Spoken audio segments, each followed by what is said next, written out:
Okay, let's face it, sometimes learning a brand new scale can be so frustrating, it just makes you want to explode.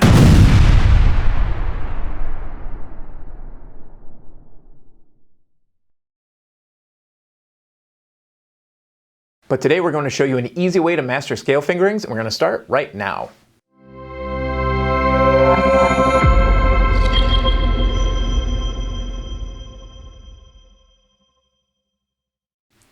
Let's jump right in with a C major 2-octave scale as if you're playing it for the very first time.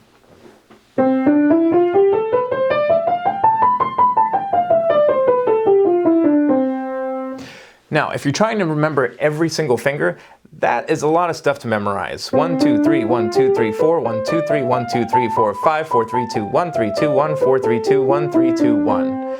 And what we're missing here is context, how each finger kind of relates to the next in the scale pattern. A much more effective way to do this is to think about finger groupings. And by finger groupings, I mean the number of fingers that you play before a thumb goes under or a finger goes over. So for C major scale, for the right hand, that would be a group of 3, followed by a group of 4, group of 3, and group of 5. And then you just follow that backwards. Group of 5, followed by group of 3, group of 4, group of 3. This way, instead of remembering all those individual fingers, you're just remembering 4 things.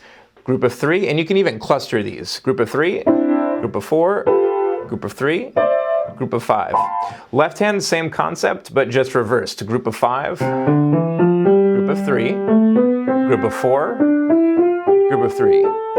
Follow it backwards. Group of 3, group of 4, group of 3, group of 5. And once you have this down in one key, you have it down in a bunch of different keys as well that use the same fingerings. So once you have C major, you can use the exact same fingering for G major,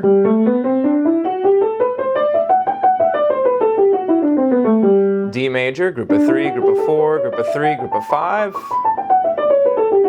A major, E major, and a whole lot more. For 2-octave scales, it's a similar idea, but just a little bit different. So even though we have the finger groupings in the individual hands, that doesn't really help us as much when we put the fingerings together. But you can use this idea of finger groupings and finger commonalities in different ways depending on the scale. So for example, B major scale sounds like a tough scale, 5 sharps, but if you take a look at it when you put it hands together, there's a fingering that you can lock onto between the hands for just about every single note of the scale.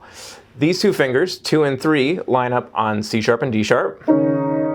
These 3 middle fingers, 2, 3, and 4, line up on F sharp, G sharp, A sharp. And your thumbs will always line up together on E, B, and E.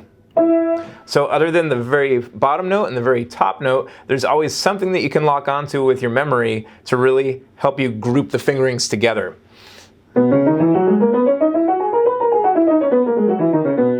Another great example is G flat major, which sounds like an intimidating scale, but it's almost the exact same fingerings. So we're going to use these 3 fingers, 2, 3, 4 on G flat, A flat, B flat. Thumbs, first fingers line up on C flat. 2s and 3s on D flat and E flat, and first fingers on F. So for this scale, just about every single note uses something that we can use this finger grouping trick for.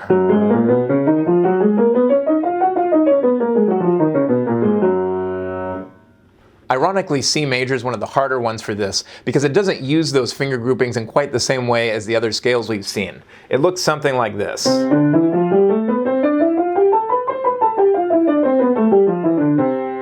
However, you can use these sort of keystone landmark fingerings where both hands actually play the same fingers at the same time and use that to guide your fingering practice. So in the case of C major and all other similar keys with the same fingerings, your 3rd fingers are going to line up on the 3rd note and the 6th note. And first fingers will line up in the middle. So if you use those as sort of your landmarks that you're working on the fingerings in between those to practice, that can really help you out a lot. 3rd fingers, and then I know my right hand thumb needs to cross over so that 3rd fingers line up here One more finger, thumbs line up on the C in the middle. Once I'm in the middle, I know my fourth finger and the trailing hand has to cross over so that my third fingers line up on the E. Thumb has to go under in the right hand so that third fingers end up on the A, and then I'm home free. Use this fingering tool enough and you'll become a scale pro in no time. But you don't have to take our word for it. Give it a try and let us know what you think in the comments below.